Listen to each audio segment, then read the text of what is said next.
summer, if you're planning to go camping, don't. If you're looking forward to midnight swims, don't. And if you're thinking about being with someone where no one can see you, don't. Because this summer, a legend of terror isn't just a campfire story anymore. The Burning, rated R. Now showing at a theater near you. Check newspaper for showtimes. Welcome back to the 31 Days of Spooks. My name is Dylan Goebel, and today I'm talking about The Burning, released in 1981. The film was directed by Tony Maylam, and it's another early 80s summer camp slasher. This movie came out the same year as Friday the 13th Part 2, and while this movie was nowhere near as successful at the box office as that movie, it still managed to gain a pretty strong cult following. So basically what this movie is about is when a group of kids pull this prank on this one camp counselor and it ends up killing him by burning him to death, years later he comes back and gets his revenge on all of the campers one day and one night, I guess. Anyways, what did I think of The Burning? This movie's awesome. This is one of my favorite slashers from the early 80s. It's got the gore, it's got the tension, it's got some good comedy in there. It's got a lot of the good nudity in there. It's got everything, including full frontal. And if you're into male nudity as well, there's that in this movie as well. But it's really the female nudity that stands out. I mean, I'm a guy, so what do you expect? But anyways, what else is good besides that? The kills and gore. This movie has a lot of kills, and a lot of them are really good. The gore is plentiful, and of course it looks great because Tom Savini himself did the gore effects, and it is wonderful to look at. Make sure that when you get this movie, get the uncut version, make sure it's uncut. I got the Scream Factory Blu-ray, and man, just watching it in its full uncensored glory, it is incredible. And yeah, the kills are really good, and the gore looks amazing.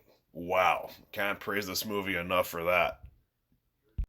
And like all good horror movies should, this movie's got atmosphere, and it's great. And it's got that nice early 80s charm to it, which is also awesome. And also, the killer, the way the killer looks, his appearance is not revealed until the end of the movie, which is normal for a movie like this. It looks great. I mean, some people would call it a little bit cheesy, but there's one really good jump scare near the end of the movie, and the way he looks, and the way that jump scare is executed, it's pretty well done. I just got to put it like that. And then, of course, there's some things that might be considered problems for most people in this movie, but it's not for me, but I got to point it out. The acting's very inconsistent, which is normal for a movie like this. There are some performances that are actually really good. Like, this movie marked the debut for some actors, including Jason Alexander and Holly Hunter. Yeah, they're both in this movie.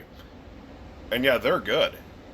But yeah, there's other actors that are like complete unknowns, and of course Jason Alexander and Holly Hunter were both unknowns at the time of this movie's release too, but there's a lot of like people who remained unknown after this movie came out, and some of them are good, and some of them are, you can definitely tell they're hamming it up a bit. It's very cheesy, and of course that'll be a problem for some people, especially ones that are looking for a more well acted, better executed horror movie. But for me, this movie delivered on all fronts for me, and I know what I'm in for when I see like especially older slasher movies, so it didn't bother me really at all. But I just got to put it out there. But I will say, even with the lesser performances aside, this movie is still a better acted film than something like Winnie the Pooh, Blood and Honey. So take that as you will. But in the end, The Burning is a great early slasher movie. It has that great early 80s charm.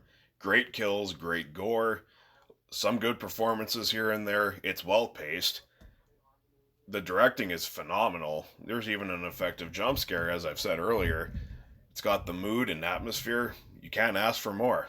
I think The Burning is a great 90-minute slasher. I think it's an awesome movie. Definitely one of the best of its era. If you're looking for a good, charming early 80s slasher and you want something on the same level as something like Friday the 13th, The Final Chapter, and Sleepaway Camp and shit like that, check this movie out. It is absolutely worth your time. I am going to give The Burning an A.